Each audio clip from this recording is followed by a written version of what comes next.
What the fuck is up, big dogs? I am going to be doing something that I'm going to be doing a solo podcast today. So I'm going to be doing a lot more solo podcasts, I think, because it's just like an effective way to make these without having to rely on other people to be around because, other people have jobs. Um, so, I can't think of a better use of time at 1 p.m. on a Monday than to shoot a podcast. You know what I'm saying? And I'm just gonna get into my head thoughts and talk about shit that I've been thinking about that I wrote on the board behind me here. So to my left, actually, though, is the poster for Leap Year, which is, I mean, if all goes well, and I think it will. I'm manifesting that. Going to come out in the summertime, like August. I got to hit that period right before. By the way, if you guys are following and watching this, like from the future, and like when Leap Year is a massive success and like it's fucking awesome and there's Leap Year 2 and like all these other crazy things happening, just know that at this moment I'm in my basement and none of that has happened yet.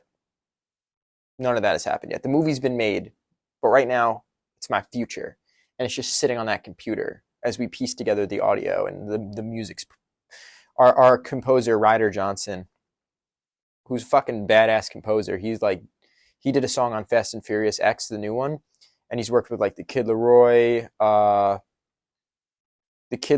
bunch of other rappers who I don't know because the non-white rappers. No, I'm kidding. I don't know. Juice WRLD, I think. Maybe I'm wrong about that. Let me look him up actually real quick to see who he's worked with. It's a bunch of like rappers. I don't really listen to rap, so Ryder Johnson. But he's scoring it, and it's a lengthy process that is also like creative. So it takes time. And then we're going to have the person come in after our sound design and touch that up. So Polo G, No Return, he produced that. Or he did like, I don't know, he made it. Choppa Shoot the Loudest with Lil Tecca and Chief Keef. City Morgue, Kid Laroi. So he's worked with a bunch of like big artists. And we're lucky to have him on the project doing it. So that's the current stage that it's in. But man, this is and I'm writing other movies in the meantime, while this thing kind of like is finishing up its post production. I'm working on the marketing plan. I'm putting together like an email or a text message SMS list, and then I'm trying to put together a bunch of money so I can market it and pay for the teaser views. And I think I can bridge the gap between like a small low budget indie with actual money behind it that spends like $1 million in marketing, and our no budget indie that we made for like, really cheap, and then a little bit of money in marketing. Nothing comparative. Like these big movies or any movie that's made by like a legitimate known studio, they're going to spend like $1 million. If they made the movie for $1 million, the rule of thumb is like they'll spend $1 million to market it. And I don't have $1 million to spend, so I also don't. So, but the marketing is the most important thing. So I'm spending not even a fraction of anything in the marketing, maybe like 20 grand or something like that. And I want to also bridge the gap with like tens of millions of views through organic content, like clippers and like little short form videos from the movie. And I feel like if I get like 10, 15 million views and all that stuff the week or the month leading up to the release, all with the call to action that the movie's coming out on this day, then I think I can bridge that gap between like maybe like a smaller Neon or A24 release, or like a real artsy like indie film, like a IFC film, and my film, having none of the backing. And I think I can do that. The tricky thing is with filmmaking is there's not really any key performance indicators on your marketing material. Like if you were to sell like a t-shirt and you were selling it through TikTok Shop, you would see that when you make this video with this copy and post it and it got this many views, this many people bought it. With a movie, you have the opening weekend when it comes out, and there's absolutely no connector between the marketing material, and there's no time to adjust it either. Like you can't fix your marketing material because you only have that opening weekend to like prove it's successful. So you can't go back to the drawing board on that same movie. And it's just really tricky for that reason. I mean, in the ancillary markets, like once I put this on a streamer, a pay-per-view streamer, I can then adjust my marketing material, be like, that video worked because I got that many pay-per-views, but I can never do it for theatrical. I'm learning all this as I go, And it's actually like I really, really enjoy the marketing side of things and like the building of the audience and like how do I connect this with people? Like that's like maybe even more fun than like making the movie and seeing my thoughts, my head movies. Maybe the more enjoyable part is just like having it be done and like how do I get this in front of people, you know? Does that answer your question that you guys didn't fucking ask? Well, that's why I have the poster behind me though, because I'm getting ready to do the prep for like the press junket. Like we have our own studio down here. We have a black curtain and we could do our press junket. And then we're going to do a director's commentary over the movie with myself and my brother. We're going to do a bunch of content around the movie that's just separate from like the separate from the funny stuff for people who maybe are interested in the movie and the process. But I also feel like the stuff that goes viral, like every filmmaker goes out there and makes a movie and their movie is just like their marketing, at least for indie filmmakers, their marketing for the movie is, hey, we're broken. We made a movie. You should watch it. Why the fuck would I watch your movie? Stop talking about how broke you are and show me the movie. Or like, hey, I'm making an indie film. I'm making a short film. Shut the fuck up! Where's the movie? Like, make the movie, post clips or content related to the movie that will then make a viewer say, I want to watch that movie or not. But like, I fucking hate, honestly, when people are like talking about their movie. Like, I made a movie. What I'm doing now, except I'm not using this to market the movie. This is just like my unfiltered, raw thoughts that I put on the pod. You know what I mean? Like, I see so many people who just like make an indie film or short and their entire marketing is just talking about how they have no resources and you should watch it out of pity. And it's like, that might work ever so slightly, but it's actually not gonna give the movie the legs it needs to like excel and to like grow with an audience. It's just, you need to make a solid product, and then you need to, that product needs to actually be entertaining, and that the core idea of the movie needs to come across in the marketing materials, and it just all needs to be this like massive storm of just like really viral ideas baked into the movie that you can then take out and like put on social media, put anywhere, get newspaper articles written about it. This is the one thing I've been thinking of for the past, honestly, 10 years of my life, but really the past like 3 years since I've been making this shit, it's been like, how do I get this to people? I've listened to every TED Talk, every interview with like an executive. I absorb this shit. And I hope it fucking works out. I think it will, but either way, we're going to try it again on our next movie and the next one. Basically, the idea is, if you just keep going, it's impossible to fail. So that's what we're doing here.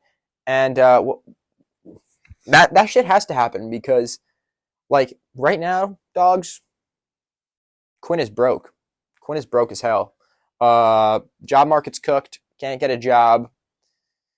A good one. I don't even want a good one because I feel like it's a blessing in disguise to maybe not be like falling into like a set career path, because if it wasn't for that, I wouldn't have time to like make this podcast or to like write and direct a movie. So I've been doing these odd jobs throughout like the years, and social media management, that's like my day job, but it's not like a real career yet. I could make it that, but like my focus and my energy is this movie and my other movies. So my mic on? Yeah. So like that's kind of where I see myself going. By the way, doing a solo podcast is like really cool because when I have a guest on or I have like my brothers on, really the only person I want to be listening to talk is myself. So I get to just talk. It's fucking awesome. I don't like listening to other people talk. The only thing about it's obviously a joke. The only thing about the podcast though is that it's kind of an audio medium, and I'm too fucking good looking, honestly, quite frankly, to just be heard. I need to be seen. That's why I'm becoming a movie star. That's why I made Leap Year. That's why we filmed the podcast too. But, I don't know. Right now the pod's at seven viewers or 7 Patreons who are all unpaid. But when this movie comes out, guys, when this all comes together, it's going to take off like a fucking rocket ship. And yeah, I mean, we've been at this making podcasts consistently for a year, dude, and nobody has paid. One person bought it and then they canceled it like the next day. So this podcast has made $3, which, hey, to make any money at all off of our jokes I'll take it. But yeah. Anyways, what I was saying about being poor, I really fucking hate doing my own, like fixing my own cars and shit like that. And in my family, it's so like normal to, and it's like you have to fix your own shit because it's just the way my parents are. It's like, first off, you do save a lot of money, but I want to be so rich that I don't have to save money. I could just spend all the money in the world, and I don't have to. I don't have to worry about fixing my car because that shit takes like, I don't even know if it's worth it, honestly. Sometimes, I mean, sure, they would charge you up the ass to get your car fixed, like thousands of dollars in a mechanic, but like, we've been working on this car for 2 days now. If I had a job, which again I don't, then you could make the argument that, well, I make more in these 2 days than I would to spend fixing it for cheap, right? Like my time's worth more than the car fixing cost, but I don't know. I don't know. But you know, I've being middle class, that's just not for me. I've been there. I've done that. It's a fucking curse. It's not for me. I have to be rich. That's what I've decided. And I feel like being rich, the quickest way to get there is to become a fucking movie star. Hence the movie again. Good looking. Want to be rich. Movie star. Someone has to be rich and famous, guys. I'd like to think it's going to be, actually, someone has to be rich and famous. It's going to be me, okay? Sorry, I don't want to be fucking poor. Poor and ugly. Like, that's the worst thing I could think about. That's the worst thing that could possibly happen. Being poor and ugly. I won't fucking do it. And I don't think anyone should do it. It's bullshit. I mean, at least with the movie, right? Like, basically my thought process is, although it's crazy rare and it's really hard to achieve, it does happen. People do make careers making movies, right? If they're not super top echelon, they still could make a career and you could still make a lot of money, because the way I look at it is like, if Leap Year, and I'm sure it will, works out the way that I want it to, I'll have made so much more money and I'll have done so much more for like, it's a one-time opportunity to earn, but the amount you can earn off of like a film that does really, really well is so much more than the amount you could earn working like a decent job. That's the safe route. You know what I'm saying? So it's like, I feel like taking big bets, maybe I'm totally fucking wrong. I don't know. But I feel like taking big bets that are just crazy, but there's like a really high upside, like a movie that could go viral and like sell a shit ton of tickets, or every month I could make money on a streamer. I feel like that is the better way to play it in life than to just take the safe path that'll for sure give me like stability and whatnot. And now the goal is to get to stability just through movies, like, and the podcast, you know? Wow, this was deep. This was almost like a therapy session of myself talking to the camera. I have points on the board that I wrote down, but I I just think that this is coming from my heart. This is probably the better thing to talk about. And it all kind of ties in some way. I mean, I've been doing this. I have one of the notes on my board here. What I've been doing is I've been doing this thing called like, so I go on TikTok live. This is how bored I am sometimes.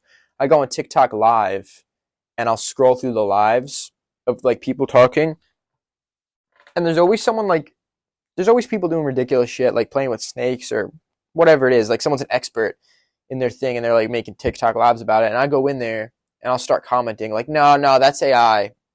This is one guy holds corn snakes and he's like, or like venomous snakes. He's like handling it. Like, no, that's not a rattlesnake. That's a non-lethal snake. That's a green woodland snake. And they're like, that's a what? Yeah, it's a green woodland snake. And I just rage bait the shit out of these people. And it's really fun for me. And it takes up hours of my day just sitting there and telling people I'm an expert about whatever it is they're talking about. Like, they could be talking about anything. And I'm saying, no, I'm an expert. That's not a Yankee Candle. I'm an expert. It's AI, guys. He's trying to trick us. It's AI. That's just my new like side hobby that I've been doing. My side trolling. Maybe one day I can get paid to do that. I'm on this board behind me. I got all the marketing plans I have for the movie. It says release Leap Year theatrically. I need to make 50 million views on that. Want to produce my second movie. I'm not going to say the name, but it's on the board. There's another movie I started writing that's on there. I'm going to change the name of that one. Then there's Jacob's Adventure, which is, the name has changed, but like our boy Jacob Feldman, we're making a movie for him because he's a G and we think it would be a really good idea. So, and I have the other movie I'm writing. Yes, I have 4 movies I got in the works that I'm writing, and one that I want to make this year. if my thing is if I can make one movie a year, like write and direct one movie a year for the next couple of years, that's like a good pace and output. It's tricky though navigating a career in filmmaking because it's like, well, I mean, there's no way to plan it, but like, I don't want to be that guy who just shits out horrible movies year after year after year and never like progresses to the next level because like those are real. Like there's people out there who just like they make these micro budget movies and they never like level up and like they never like make a real movie. That's like not no every movie is a real movie, but they never like get the get the praise for it. The work's never well received. It doesn't ever get put into theaters. It doesn't ever make money. It's like there's no real. It's like, is that success? I mean, just making the movie alone is kind of like a success in my opinion. But I want. It's more important to me to like movies are art, and it's almost like if I was a painter and I painted a picture. Like I want my movie to be well received and to like do something. Maybe that sounds pretentious, and I don't mean it like that necessarily.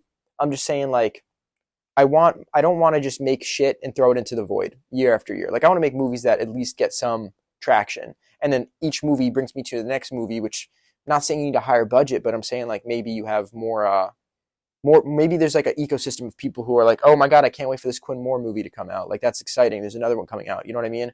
Like that's what I want to build. And then maybe every 10 years I make a movie when I'm older, or like at that point, like I just produce people's movies. That's really what I want to do. Is like write and direct while I'm young and like act and stuff and whatever comes my way. And then when I turn like, I don't know, 50, I'll be having screen surgery and we'll just be like financing and producing other people's movies who are like up and coming and because there's only so many things I can write and direct myself. You know what I mean? And it takes so much work to write and direct a movie that if the movie doesn't like make a substantial amount of money, it's like really, I guess, disheartening, but also like not sustainable. Like you got to be sustainable to make like a career out of this. And this is my first shot at that. It's my first jab, so I'm really proud of it.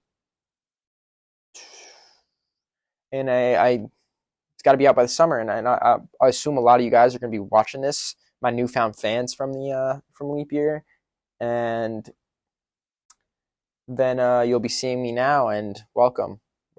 You guys are some of the first people here to the Quinn Moore cinematic universe. Fucking poster. We jerry-rigged this shit up and it fell over. Now there's dents in it. God damn it. It's a nice poster too, and it has dents in it. When I get like a legit office set up, I'll frame all this shit and have it in there. Like a nice wall.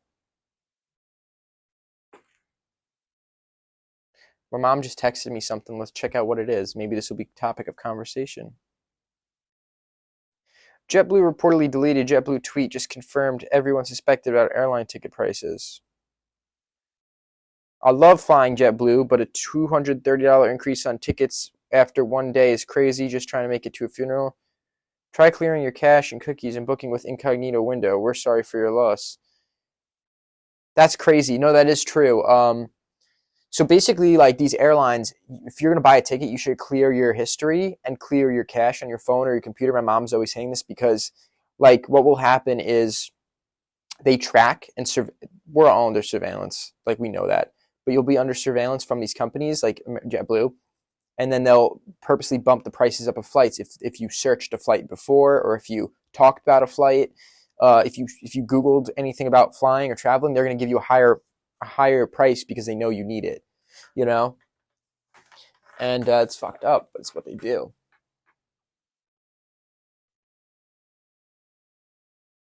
I think this is episode 20. No, it's got to be something like 30, but we're coming up on the 1 year mark, or no, the 2 year mark anniversary of doing this, I think.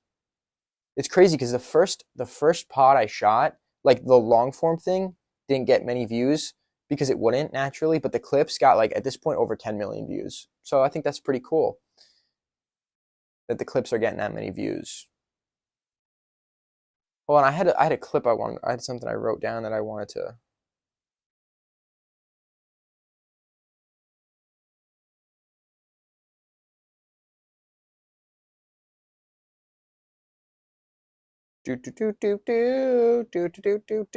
By the way, now I'm not gonna show it because it's hard. It won't pick up my camera, but like If I scroll down this, like these are the notes for my movies that I write every day. Just got to keep writing. Do, do, do, do, do, do.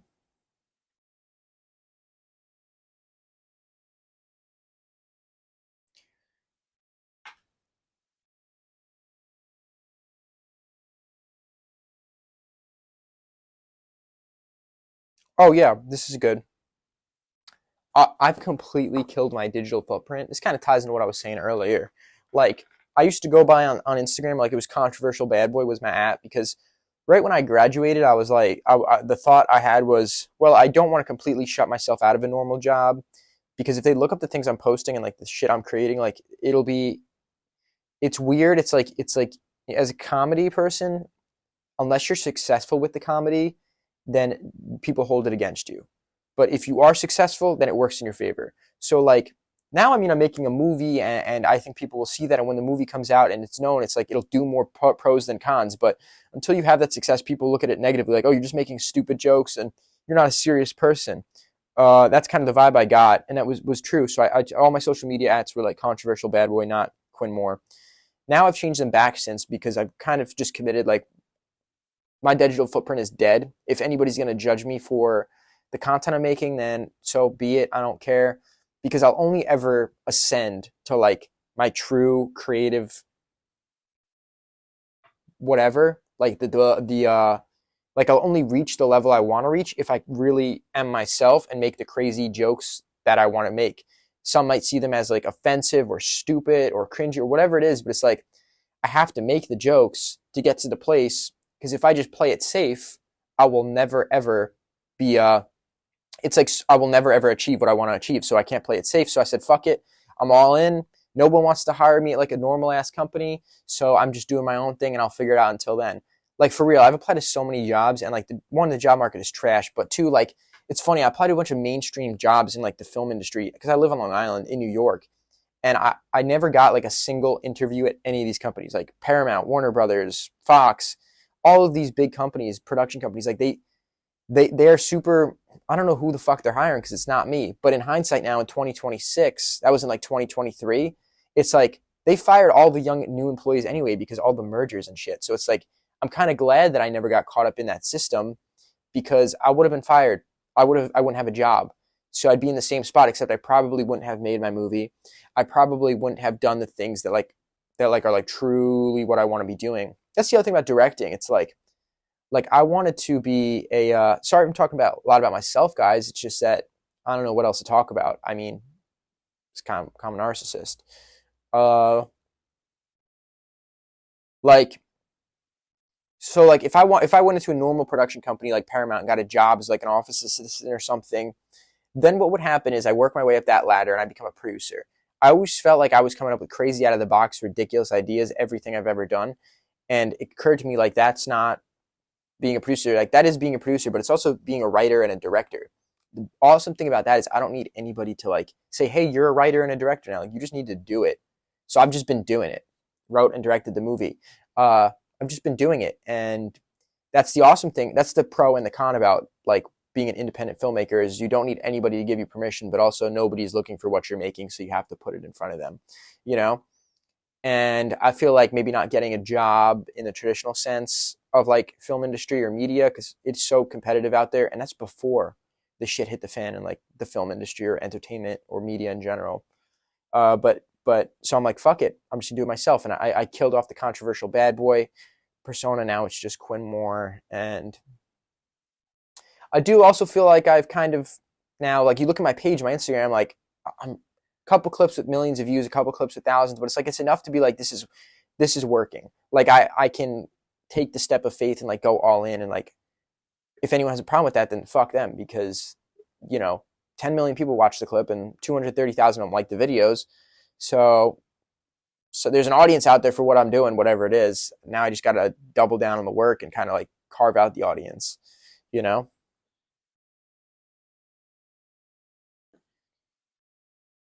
Uh, in the studio that we built here, it's done well. Yeah, it's done well.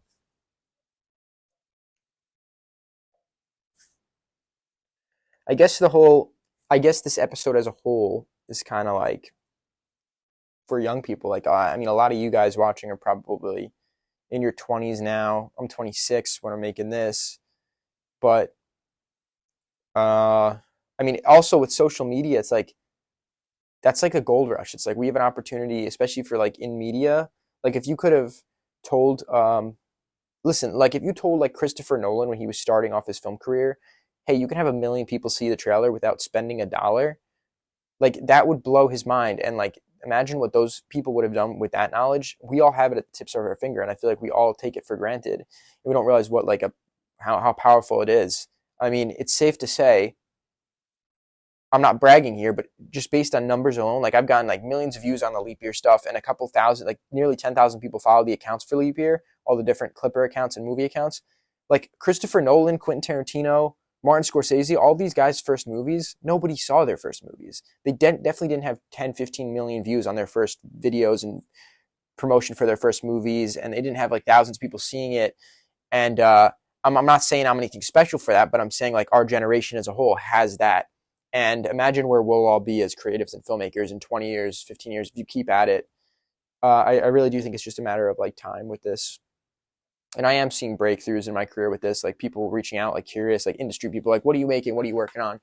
And, you know, I have to say, like, go make your movies, people. I think it's a good thing. I think it's an amazing thing.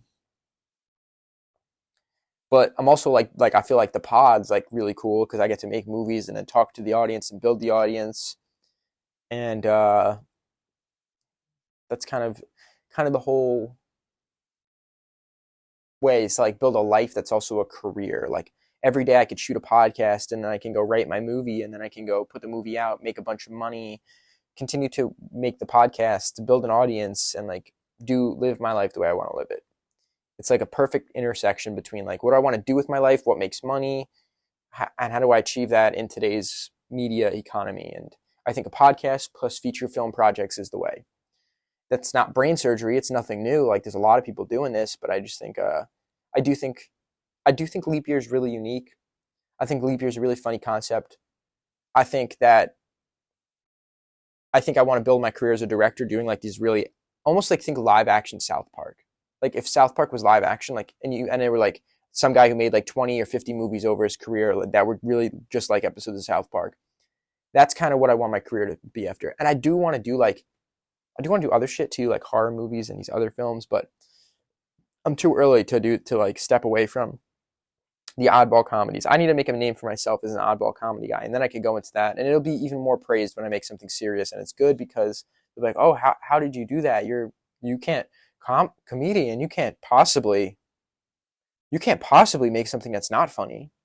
But like writing comedy, it comes kind of easier to me because like another thing is, I don't know if anybody knows anything about painting, but I worked in an art gallery, and or this applies to any art, digital art, or anything like that. My mic's still on. If you paint something that's really obscure and really, what's the word? Not obscure, but the word for painting that's really different.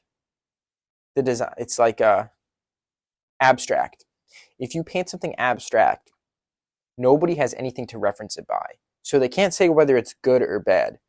So in comedy and in filmmaking, if you make something that's so absurd and not like anything else, like the way that the kids talk in this movie, although the acting might not be the best, but like the things that they're saying are so obscure, abstract, and maybe like out there that you can't really compare it to like a real person talking because it's fucking ridiculous and it's hysterical. So like that puts me in a category where it's like you can't compare what I'm doing to what the kid in film school making a movie about, depression and anxiety, because that's boring. Mine is not. My people might not sound real, but the shit they're saying is fucking crazy, and that's all that matters. Like I feel like so many people just like are out there trying to do the same thing as everybody else. I'm trying to stand out, but not in a way that's like, I'm not doing it to do it. I'm trying to stand out in a way that's like true, like my stuff, like actually to like authentic to what I want to do. Like I'm not just doing crazy shit to do crazy shit. I genuinely think it's funny. And what was I gonna say? Fuck. God damn it, motherfucker. God damn it. What was I about to say? Something about making movies. Um, oh yeah, okay. Back to the art school I used to work at. So there were like these classes they would teach where they teach you painting, and they would have a show where the students put their paintings into the show, and every show, all of the paintings were of this exact same river. There's a creek by my house called the West Meadow Creek, and you would have without fault flaw or no without every single time like clockwork, there were at least 5 paintings of the same creek in the painting show, all Sunset Creek.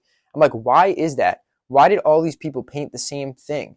It's because these people are not in touch with like what makes them unique and their actual perspective on art. So they all paint what they perceive others will see as art. This pretty sunset over a river. That's art. That's art. Paint it. It's art.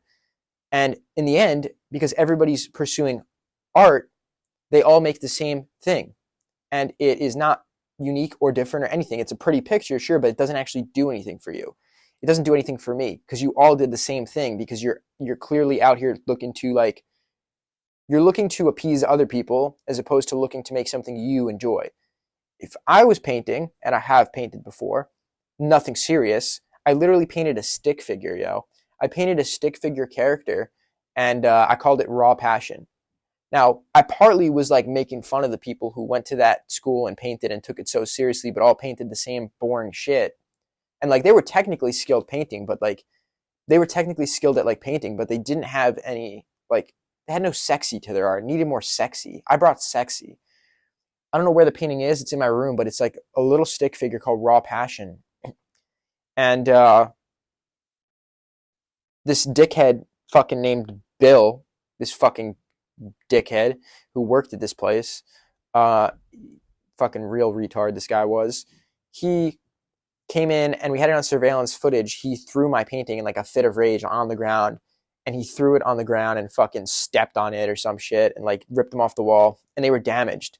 And me being the joker that I am, I put the price on these paintings at $500 and $2,000. Blood's damaged a $2,000 painting. Granted it's of a fucking stick figure, but he damaged a $2,000 painting. What do? I file a lawsuit on his ass at the local lawsuit place, the town or whatever. And then he gets served it, and I was like, yeah, fuck you, dog, pussy. And it like really made it an uncomfortable working environment, actually. He's a dickhead, and he would like verbally abuse the other staff, and it was well documented. And the people who ran the place like didn't do anything about it. And I wasn't about to be a victim to this fucking cocksucker. So I sued him, and I really wanted to scare him. So I sent in someone to buy. Listen, if any of my coworkers are watching this, my coworkers were great. I love those guys. And I swear I'd take this to my grave, and I guess I'll say it on the podcast here. But I paid, or I had someone come in and buy the expensive painting, so that way then, so someone came in and bought my stick figure. I gave them money. I get the money back, so I sent someone in to go buy the painting. So someone went in and bought the fucking stick figure, and I was the only artist who sold a painting during that whole show. So the meantime, every single person here takes it so seriously, and they're like so interested in selling their art, and like it's really technically good. It all looks beautiful, but like it's the same shit. And I painted a fucking stick figure, and it sold for like hundreds of dollars. And then like word spread like crazy, and the guy like lost his mind about it. And also, now bro's damaged a painting, and who's to say it couldn't sell because the other one sold for like $500. I have proof that I sold it for that much. Fortunately for Fuckhead, I did drop the lawsuit just because I was going into pre-production on Leap Year, and I was like, I don't really have time. Like I had to schedule it for a date, and then my plan was to cancel it the day before the lawsuit, before the court, or to reschedule it so then he could go to another date to waste more of his fucking time. And then I would cancel the whole thing or go and actually sue him and win. But genuinely, I was like, nah, dude, my mental health matters now. I got to relax. I got to take Quinn time. So I said, I'm going to drop it. So I dropped the suit and focused on the movie. Because there's no way, dude, pre-production on a movie is all consuming. Casting, locations, all that shit's really consuming. So that was my priority. So I was a godly person. I dropped the lawsuit. And that's a crazy story about art, but it's deep, dude. It's deep. Life's deep, yeah. All right, guys. Thanks for fucking watching. I hope you enjoy the solo episode, and I'll do more like it.